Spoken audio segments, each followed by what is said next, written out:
monte aqui nesse tempo, revisitando, na verdade, uma das classes que a gente teve durante a pandemia, né?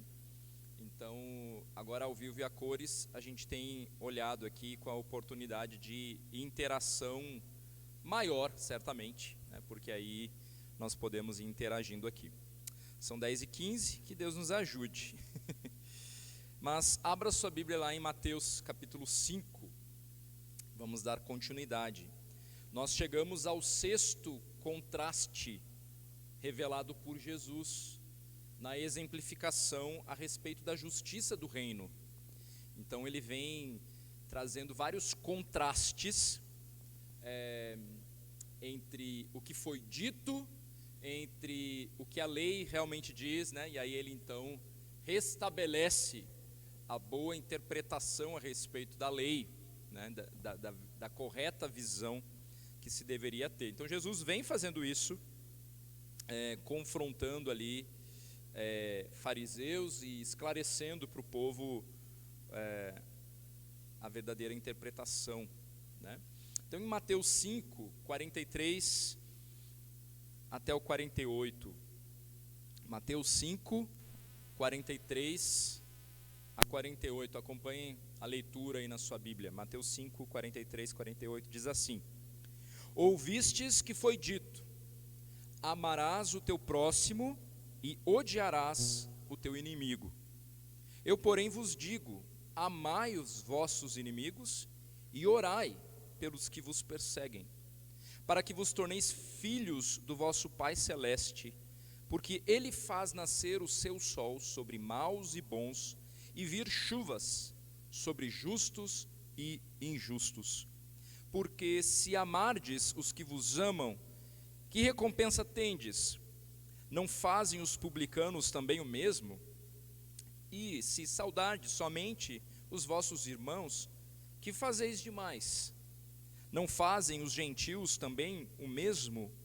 Portanto, sede vós perfeitos, como perfeito é o vosso Pai Celeste.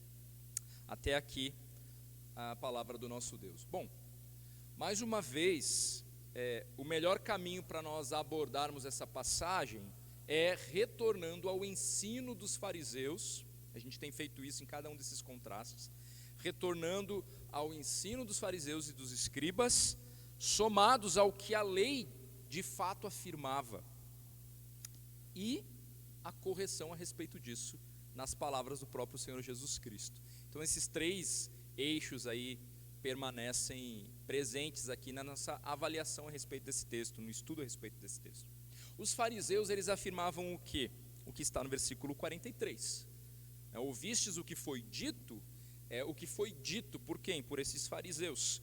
Amarás o teu próximo e odiarás o teu inimigo. Olha o que estava sendo dito, né? O problema desse ensino é que em nenhuma parte do Antigo Testamento nós encontraremos alguma ordem em relação a odiar o inimigo. Você não vai encontrar em nenhum lugar uma ordem de odeie o seu inimigo, né? No entanto, os fariseus, eles afirmavam que o próximo, aquele próximo, era apenas algum outro israelita, alguém do povo de Deus. Esse era o próximo aqui na mente desse camarada, e que nesse caso deveria se amar apenas outros judeus, então, né? Então esse pensamento, ele abria margem para que todas as outras raças e nações fossem consideradas inimigas.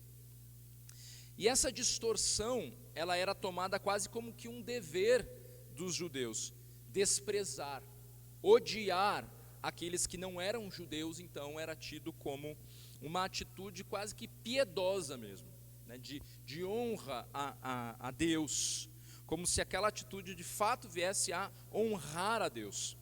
Mas em nenhuma parte do Antigo Testamento nós vamos encontrar a junção destas duas afirmações: amarás o teu próximo, mas odiarás o teu inimigo.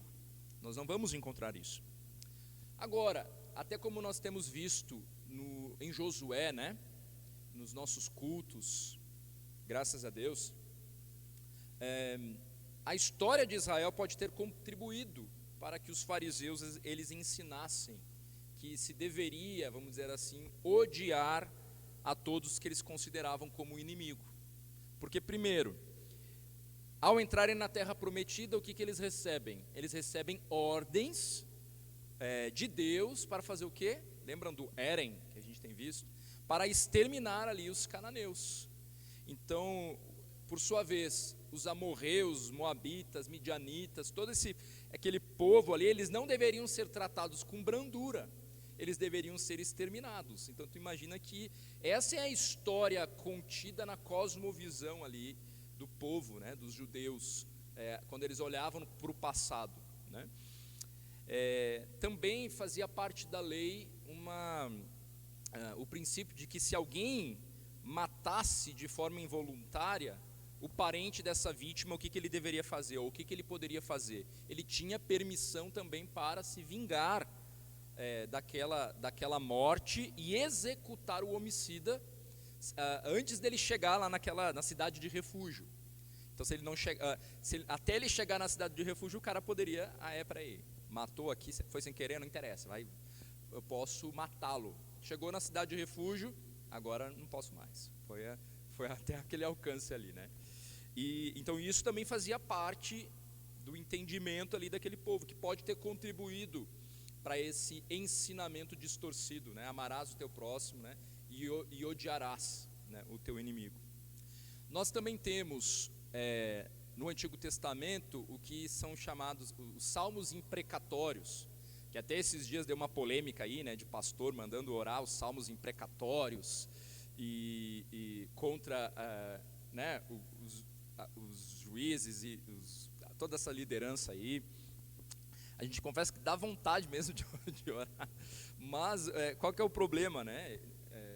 Enfim, não deveriam ser aplicados dessa maneira, mas os salmos imprecatórios também poderiam estar servindo de modelo para os fariseus e para os escribas.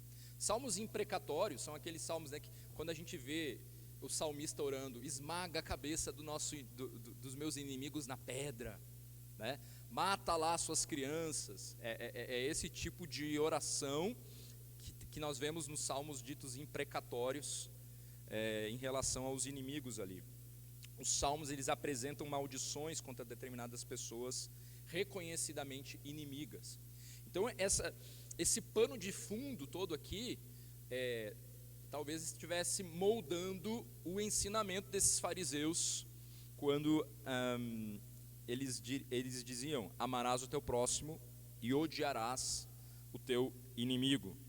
Esses fatores conduzem esses homens, os fariseus, a justificarem o seu ensino, que recomendava então amar o próximo e odiar os inimigos.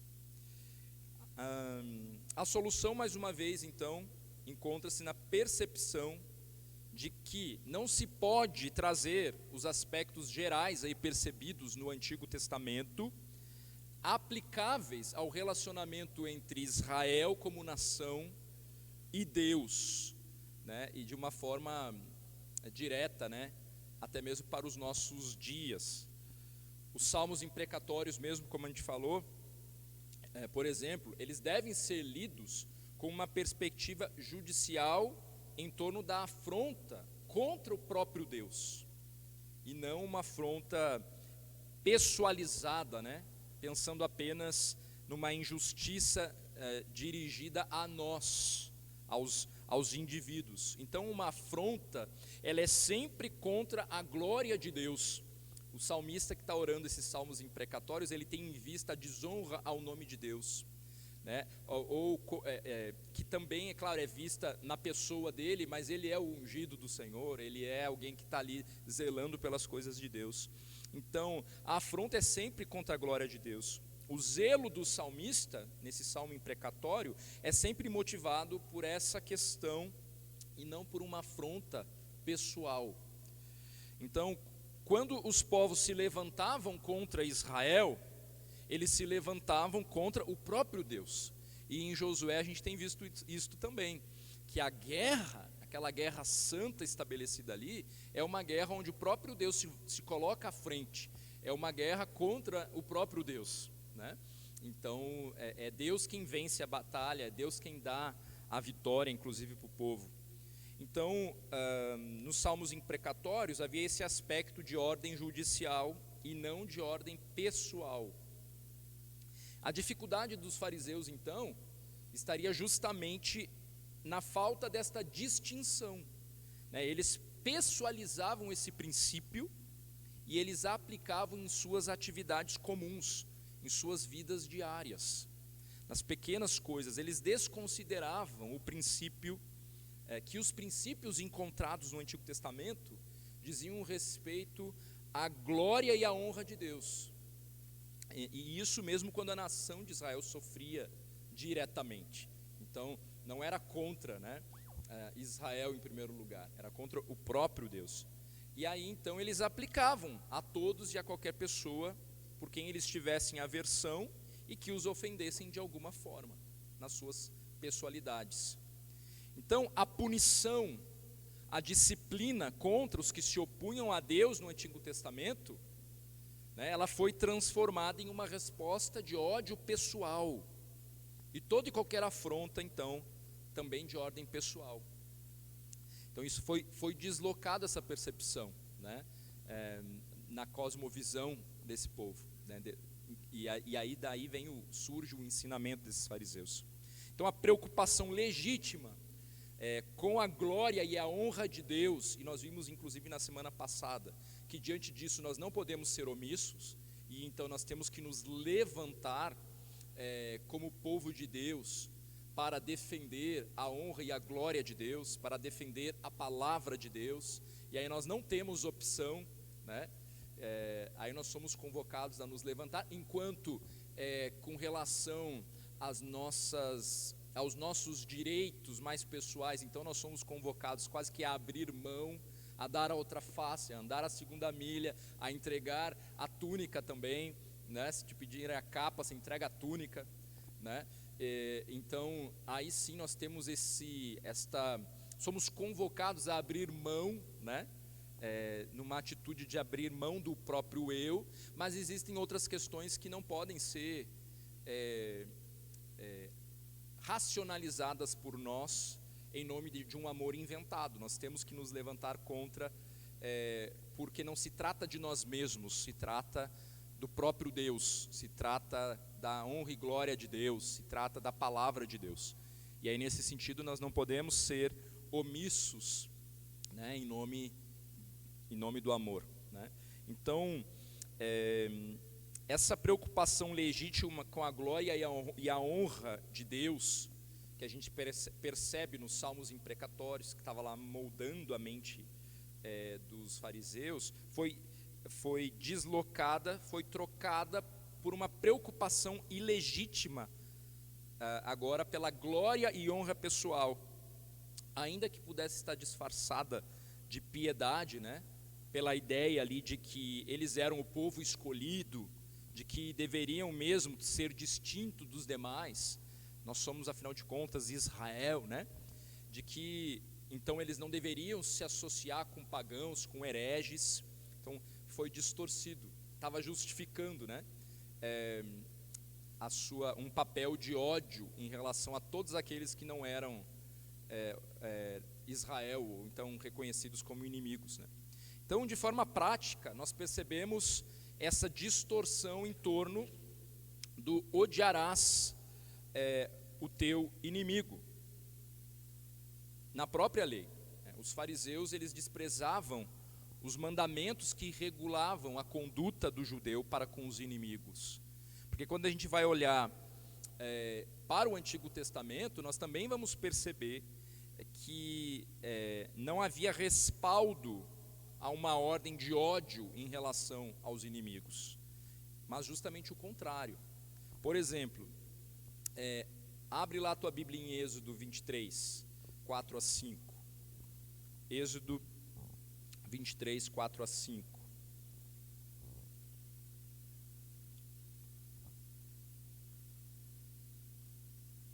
Alguém lê para nós aí, Êxodo 23, 4 a 5.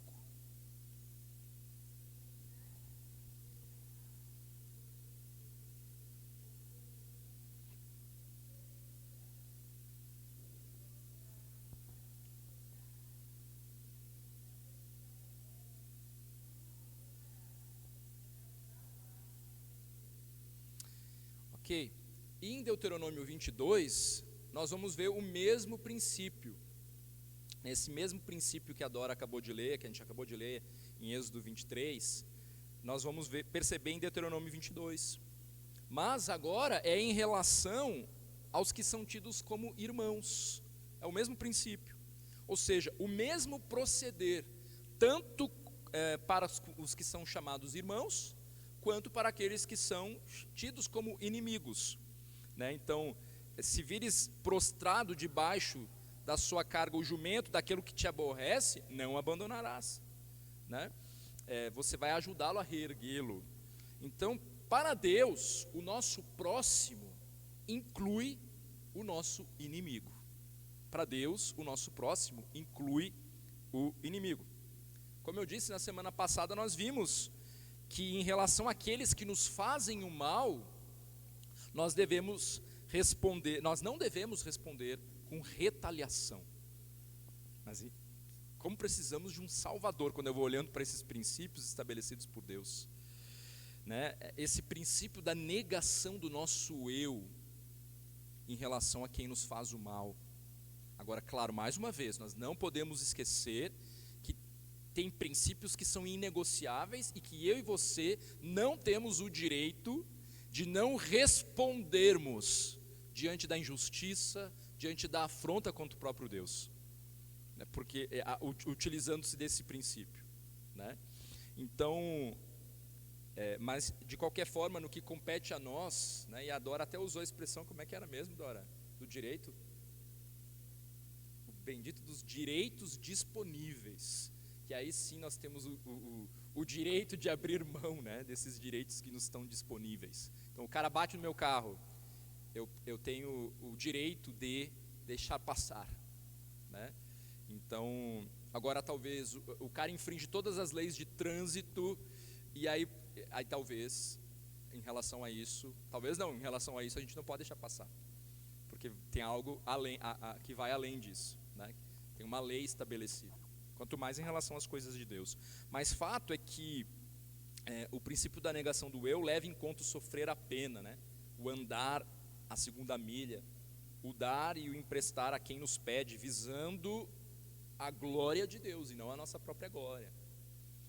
Então, essa é a resposta que nós cristãos damos a esse mundo, dizendo não à vingança pessoal. Que coisa difícil. Entendendo que o Senhor é o juiz de todas as coisas, nós dizemos não para a vingança pessoal. Mas a nossa atitude em relação ao que nos ofende, ao que poderíamos considerar um inimigo, ela não vai se limitar a esse simples não responder ou não revidar. O Senhor nos chama a ir além. Não basta então você ficar quietinho na sua, né, aguentando no osso a afronta. O Senhor nos pede para dar um passo além. E o texto de hoje, ele aponta para uma ação positiva da nossa parte. Nós devemos, de forma intencional, responder aos nossos inimigos por meio de um amor ativo. Misericórdia. Nós somos orientados a amar positivamente essas pessoas. Então, não é apenas não revidar, mas, entendo a oportunidade, agir em prol do outro. Que desafio. Então nós devemos ter em mente que a mesma força que nos capacita a não revidar, a dar a capa quando nos é pedida a túnica, a dar a outra face, é o poder mesmo do Espírito Santo agindo em nós, e que também vai nos capacitar a agir de uma forma ativa, na direção desses que nos têm como inimigos, ou que agem de uma forma que representa um inimigo nas nossas vidas ali. Então o que nos capacitará a ter uma atitude não apenas de não vingança para com os inimigos, mas de amor ativo por eles é a capacitação do Espírito agindo em nós. Não tem outro caminho, porque vai na contramão do nosso próprio coração e do que essa sociedade nos ensina mesmo. A gente vê um tonzinho de vingança, né, nos lábios e nos olhos aí dos que nos cercam, por serem ímpios de fato, né? Nós precisamos mortificar a nossa carne, o nosso eu, para que Cristo resplandeça através de nós. Então Jesus não só orienta sobre a necessidade de um amor ativo por nossos inimigos, mas ele também dá as bases, os porquês dessa prática como um estilo de vida. Então, em suma, porque o nosso referencial de amor é o próprio Deus. Então ele vai falar, olha, não ajam com vingança, ajam com seus inimigos de uma forma ativa, com amor, e eu vou dizer por quê para vocês. Porque eu mesmo sou a base que vai capacitá-los. É olhando para mim. Aí no versículo 44, do capítulo 5, né? Mateus 5, verso 44, Jesus continua dizendo, eu, porém, vos digo, amai os vossos inimigos e orai pelos que vos perseguem. Que amor é esse capaz de ser estendido aos inimigos? Que amor é esse capaz de ser estendido aos inimigos? Nós já temos dificuldades para amar os nossos irmãos. Nos parece impossível colocar em prática tal mandamento, né, tal ordenança aqui, quando a gente olha friamente para isso tudo aqui. Mas como já dito, apenas alguém que já nasceu de novo poderá vivenciar esse amor, que surpreende a ponto de nos levar a agir em favor dos que nos perseguem. Não é validando a conduta, né? Não é dando respaldo para que as práticas que não agradam a Deus prosperem ainda mais, não é nada disso. Mas nós precisamos entender que precisamos agir em favor dos que nos perseguem com o objetivo de apontar para Cristo. Nós precisamos entender, portanto, o significado do amor bíblico, para que de fato nós venhamos a pôr em prática esse ensino aqui. Eu, porém, vos digo, amai os vossos inimigos e orai pelos que vos perseguem. Versículo 45, para que vos torneis filhos do vosso Pai Celeste, porque Ele faz nascer o seu sol sobre maus e bons, e vir chuvas sobre justos e injustos. O verso 45, então, coloca o Senhor como referencial para a prática desse amor. Ele faz nascer o sol, o seu sol, sobre maus e bons, e vir chuvas sobre justos e injustos. Então o amor de Deus se estende sobre os que são maus e sobre os injustos. A sua graça, a sua benevolência, né? A sua misericórdia. Nesse friozinho o sol está aquecendo maus e injustos, bons e pessoas que amam a Jesus e pessoas que odeiam Jesus. A palavra amor nas Escrituras significa essencialmente um compromisso sólido de agir sacrificialmente para com outra pessoa. Daí vem o conceito de amor. O amor bíblico, ele pode vir acompanhado de fortes emoções, e claro, nós sentimos coisas, mas a vontade firme é que mantém um amor constante e imutável. Uma vontade firme, porque as emoções elas podem mudar e elas vão mudar, mas o compromisso de amar biblicamente ele perdura e distingue um legítimo discípulo de Cristo. Amar biblicamente é uma decisão que tem em vista um compromisso, que tem em vista a glória de Deus, ainda que as nossas emoções mudem, ainda que a gente não esteja sentindo as mesmas coisas. Então, olha a possibilidade de agir de uma forma ativa na direção daqueles que nos perseguem. No momento que você entende que este amor não é um sentimento, mas é uma decisão firme por glorificar o nome de Deus, buscando até mesmo ganhar aquele que nos persegue, aquele que no fim das contas odeia o evangelho, odeia a palavra. E a gente vê o testemunho, né, às vezes por outra chega para a gente testemunhos daqueles irmãos da igreja perseguida. Alguns deles, se eu não estou enganado, esse grupo do pessoal lá da Coreia do Norte, coreanos, né, que esteve por aqui recentemente, né, um deles testemunha a respeito disso, né, de sendo espancado, o que ele poderia fazer naquele momento, né, e ele decide amar aquele que estava espancando ele naquele momento ali, né. Então, ao invés de dirigir um olhar de rancor e de ódio, ele dirige para esse camarada um olhar de compaixão, né, mesmo em meio às agressões que ele estava sofrendo. Algo que só o Espírito Santo pode dar discernimento para alguém reagir de uma maneira, né, e só Deus mesmo para capacitar alguém a responder assim, né. Então, as emoções podem mudar, mas esse compromisso de amar biblicamente perdura. E aqui a gente poderia aplicar, em relação a um parênteses, né, na nossa relação dentro dos casamentos, especialmente, né, um amor que tem uma aliança que procede do Senhor, que vem do Senhor, ele não se move pelos sentimentos, mas se move pelo compromisso.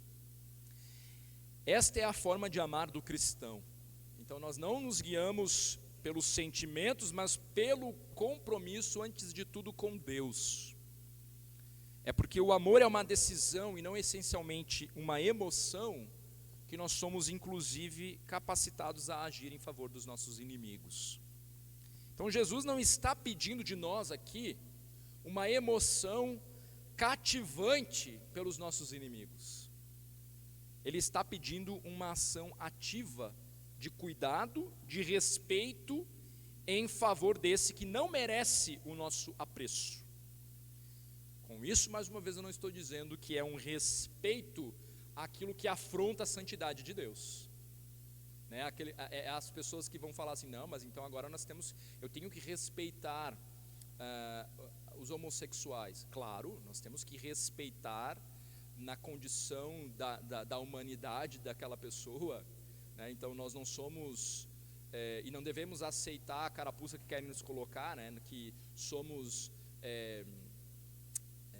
homofóbicos, né? Porque um filho de Deus não vai agir com violência contra quem quer que seja.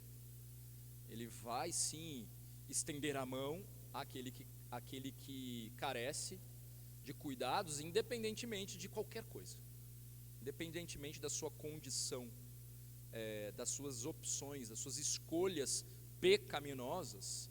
A igreja do Senhor Jesus Cristo, ela estende a mão, ao mesmo tempo em que ela aponta a verdade, e ela afirma, é pecado, você precisa abandonar o seu pecado e se voltar para Cristo Jesus, né?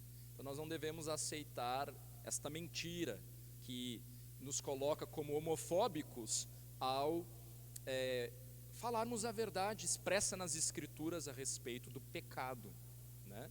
É claro que nós sabemos, o pecado é tudo aquilo que desagrada a Deus. E aí, claro, o homossexualismo, ele não é o top dos tops dos pecados. Ele é mais um pecado que afronta a santidade de Deus, assim como a fofoca, assim como a mentira, assim como o orgulho, que carece de arrependimento. A gente tem que tomar cuidado, porque esse estender a mão, né, ou essa graça, né, não quer dizer abraçar o pecado, não quer dizer abraçar os ideais antibíblicos. É claro que é quase inevitável você apontar para a verdade bíblica sem hoje ser cancelado, receber pedras, talvez conseguir mais inimigos, mas é isso, o mundo nos odeia mesmo. Então não espere colher flores de um mundo que odeia a palavra, que odeia Jesus Cristo. Espere colher perseguição. E aí o que temos que fazer? Orar pelos que nos perseguem, clamar para que Deus abra o entendimento, assim como Deus abriu o nosso entendimento, né? Então,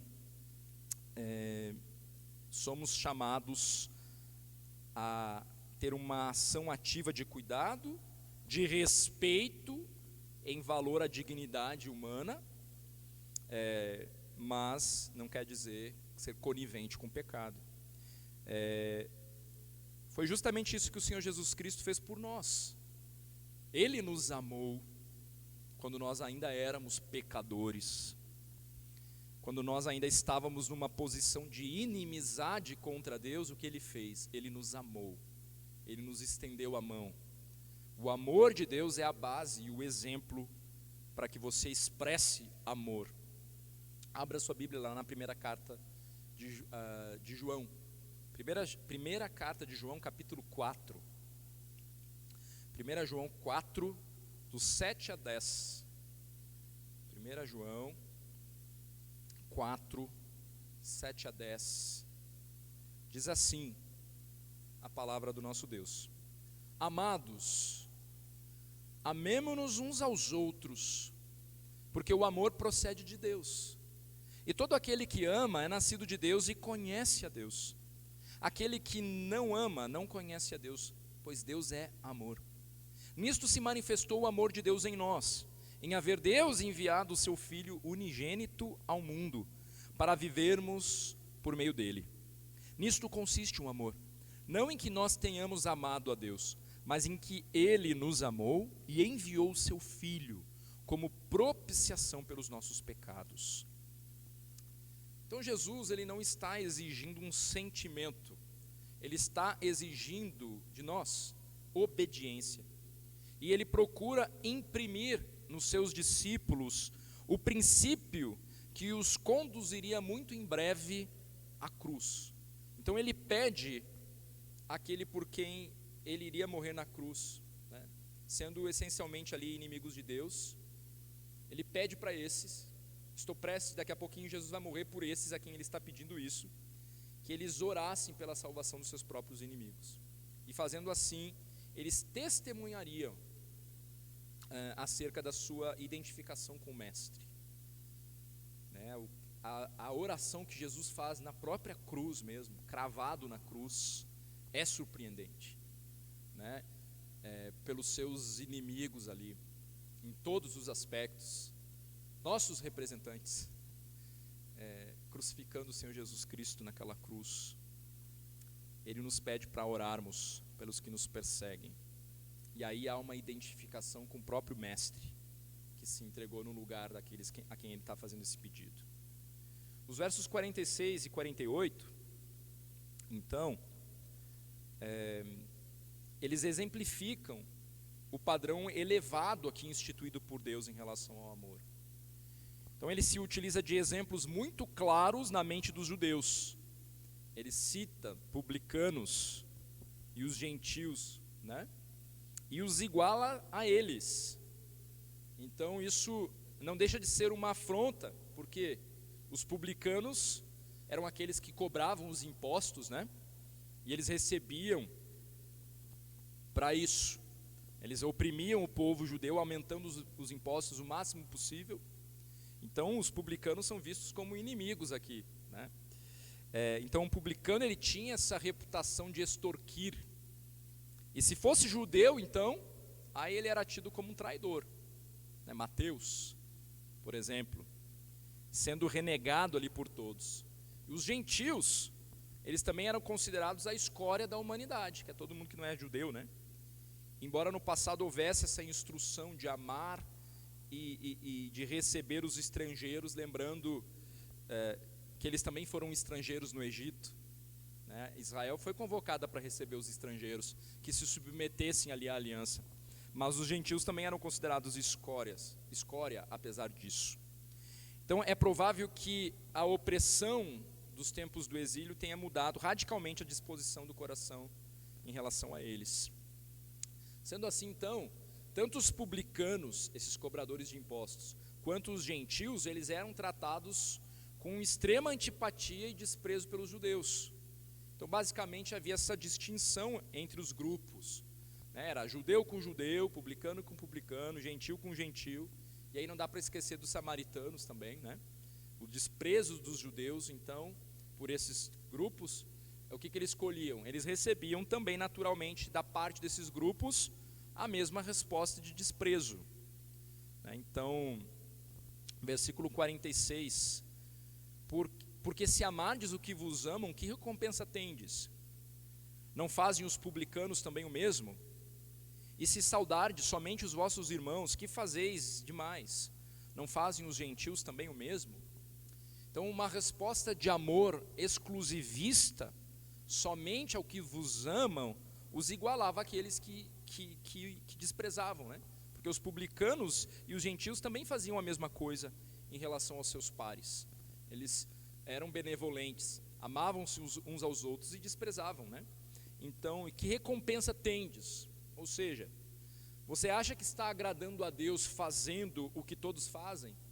Agindo apenas de acordo com seus próprios interesses, né, buscando satisfazer a sua própria justiça?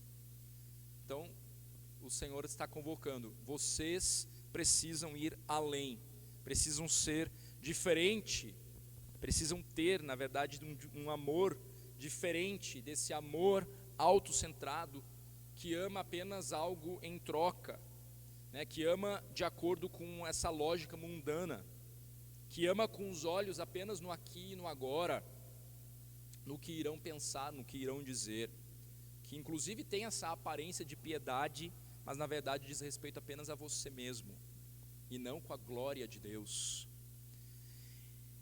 E a questão é que eu e você, nós fomos feitos para glorificar o nome de Deus por meio de um amor desinteressado, né? E esse é o princípio importante aqui, porque o próprio Senhor Jesus está endossando. Então, o segredo para uma vida assim é a total dependência de Cristo, que nos capacita a nos desligarmos de nós mesmos. Então, basicamente, a nossa conduta, ela não é governada por aquilo que nos fizeram. A mortificação do nosso eu, mais uma vez, ela é essencial, porque enquanto um homem estiver vivendo para si mesmo, ele vai se mostrar essencialmente sensível, vigilante ali e invejoso, né? E uma resposta pronta e pecaminosa ao que as outras pessoas estiverem fazendo contra ele será a marca desse amor autocentrado, que está o tempo inteiro nessa defensiva, e que então se torna pronto para revidar, ao invés de responder com o diferencial que vem de Deus. Portanto, sede vós perfeitos, como perfeito é o vosso Pai Celeste, verso 48. É claro que nós não vamos alcançar perfeição aqui nessa vida, né? Uma perfeição de Deus, mas nós temos o dever de imitar a Deus, de imitar a conduta do Senhor, obedecendo ao Senhor e manifestando o fruto do Espírito Santo. Então espera-se que o crente seja semelhante a Deus, e a única maneira de nós colocarmos esse amor que atinge inclusive os que nos perseguem em prática é sermos semelhantes a Deus, é sermos semelhantes a Cristo. Então, uma resolução por amar, é claro que ela não mudará automaticamente as nossas ações, né? A gente sai daqui, então eu decido agora a amar os que me perseguem, né? Não vai acontecer uma transformação automática no nosso coração, não se você não estiver antes de tudo engajado em um relacionamento de intimidade com teu Senhor, com um propósito pelo qual Ele te salvou, te resgatou, em um relacionamento diário na companhia dEle, em oração, em meditação na palavra, se tornando dia após dia mais parecido com esse Senhor. Então é à medida em que nós vamos nos parecendo com Ele, vivendo em intimidade com o Senhor, buscando conhecer o coração do nosso Deus, que se mostra humilde, que se mostra compassivo, né, dos pecadores, à medida em que a gente vai entendendo como é esse coração do nosso Jesus, do nosso Senhor, nós vamos nos aproximando e aprendendo mais dele. E somos convocados a imitar essa conduta, a sermos inundados com a percepção desta graça que foi derramada sobre nós. Né? Essa semana mesmo a gente não acompanhou tudo, mas não sei se vocês viram, um dos deputados, né, fazendo uma live de oração aí, acho que foi o Nicolas, né, que fez 21 dias de oração. Em um desses momentos ele começa a orar mesmo e clamar, obedecendo ao mandamento bíblico de orar pelas autoridades instituídas, né? Ele começa a orar ali pelo presidente, pelos ministros, pelos ministros do Supremo. Claro, sabemos de posições contrárias, né, politicamente, mas eu achei bem marcante o clamor pela salvação desses, né, que andam na contramão, sim, de muitos princípios até mesmo bíblicos. E com isso eu não estou dizendo que a gente vai encontrar em nenhuma esfera ou em nenhum partido político a solução para o nosso país, né, porque realmente esse mundo jaz no maligno. Mas foi curioso, no mínimo curioso, e na verdade testemunhou a favor do princípio estabelecido inclusive aqui, ver alguém orando e clamando pela salvação e por misericórdia, né?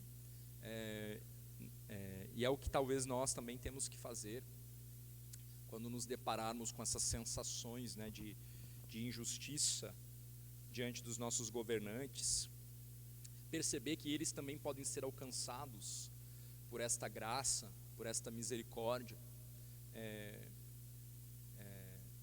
de salvação, né? Então, esta mesma graça que foi derramada sobre as nossas vidas pode ser derramada sobre o mais vil pecador aos nossos olhos, né? E isso, a nossa mente ela buga, né? Quando a gente pensa no mais vil pecador, de que ele pode ser transformado, né? E que Deus nos pede para orar e clamar por aqueles que nos afrontam especificamente. Então, entender o coração de Jesus, eu diria que deve ser a nossa busca diária, né, irmãos? Então, se nós estivermos intimamente ligados a quem Deus é, a afronta acaba sendo contra o próprio Deus, né?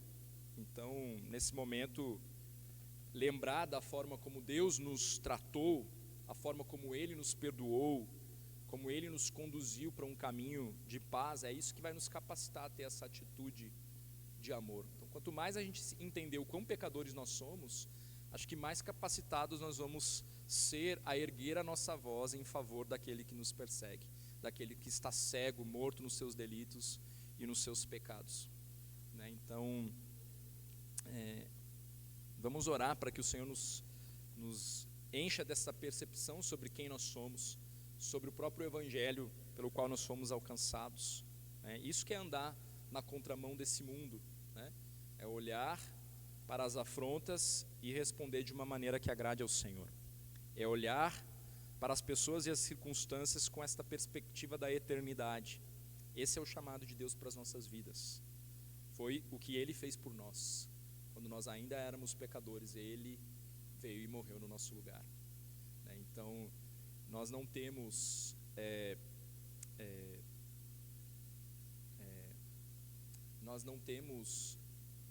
o direito de nos colocarmos melhores do que o próprio Deus em relação às afrontas, né? Então, Ele amou, Ele nos convoca a amar. Ele orou, Ele nos convoca a orar, a clamar, a confiarmos, né, no seu poder. Então, é isso que nós devemos fazer pelo próximo. Ainda que esse próximo nos odeie, o Senhor nos convoca a agir com misericórdia, com benevolência, de uma forma ativa, não só passiva, agindo com não vingança, né? Então, para isso precisamos realmente de um Salvador, né? Agora, talvez o nosso grande desafio nessa manhã é como colocar isso em prática, como não deixar isso só num campo genérico, né, ou quase abstrato. Talvez a oração seja uma das resoluções que a gente possa tomar, né?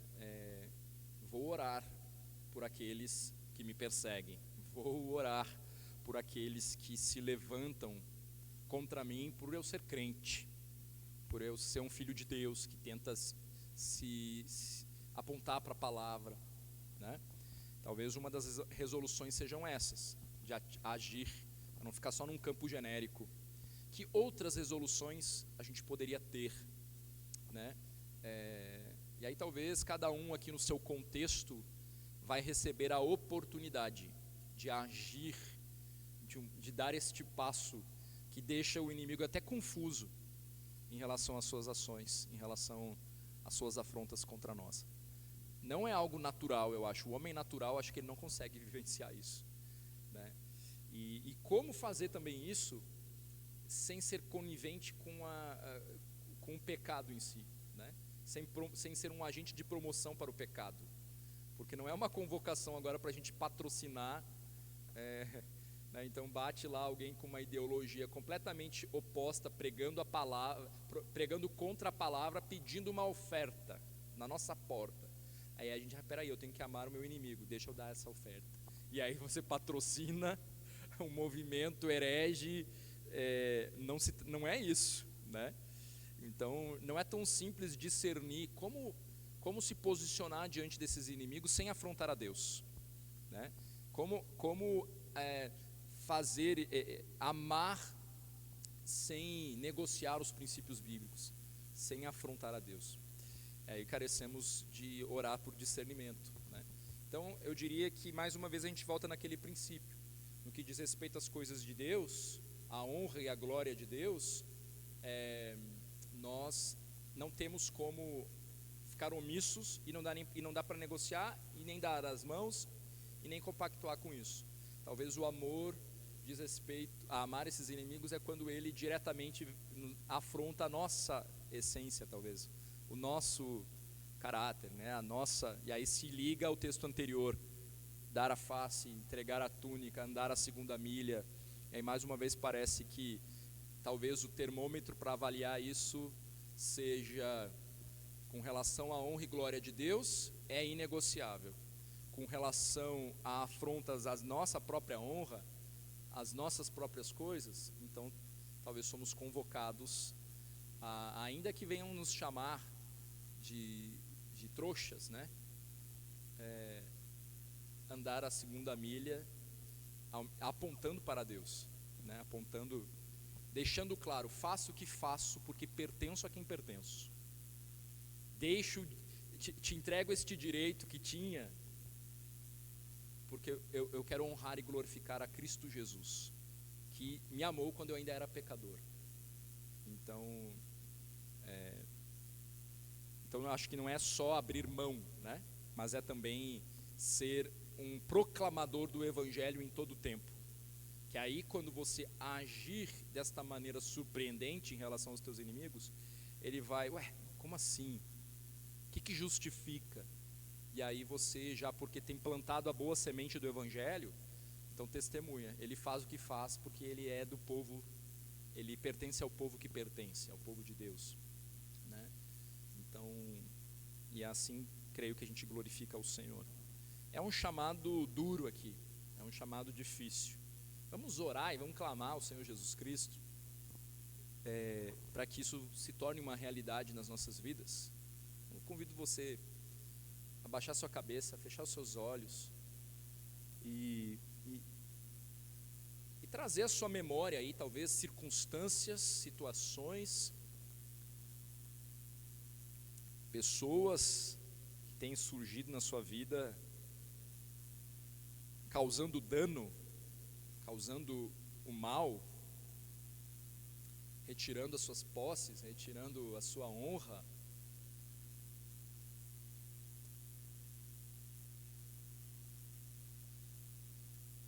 E aí então clamar para que o Senhor te capacite agora nesse momento a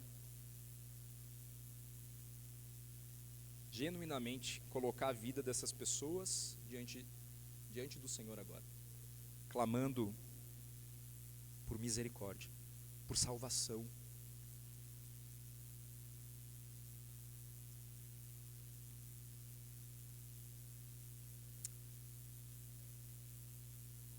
Senhor Deus, em nome de Jesus, este princípio estabelecido aqui por Ti, na Tua palavra, ele é tão elevado, Deus, para o nosso coração, para cada um de nós, porque somos orgulhosos, cheios de justiça própria, nos esquecemos de onde o Senhor nos tirou, dia após dia. E também, Senhor, o nosso coração se cansa diante das afrontas, diante do levante em nosso trabalho, muitas vezes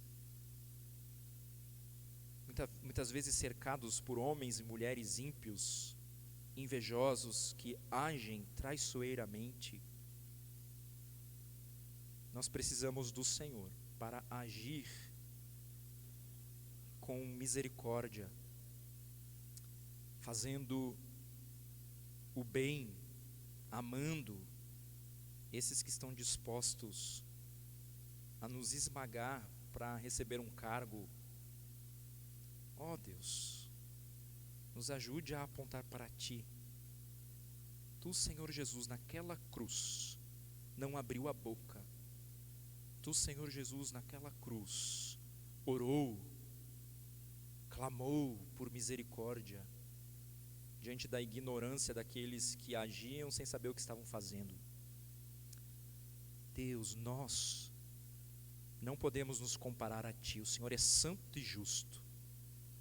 Nós muitas vezes enxergamos também inimigos onde não existem inimigos. Às vezes é fruto do nosso orgulho, da nossa soberba, do nosso egoísmo, porque nós queríamos estar no lugar onde eles estão. Meu Deus, é tão difícil discernir tudo isso. Então, Deus, Senhor, tem misericórdia de nós.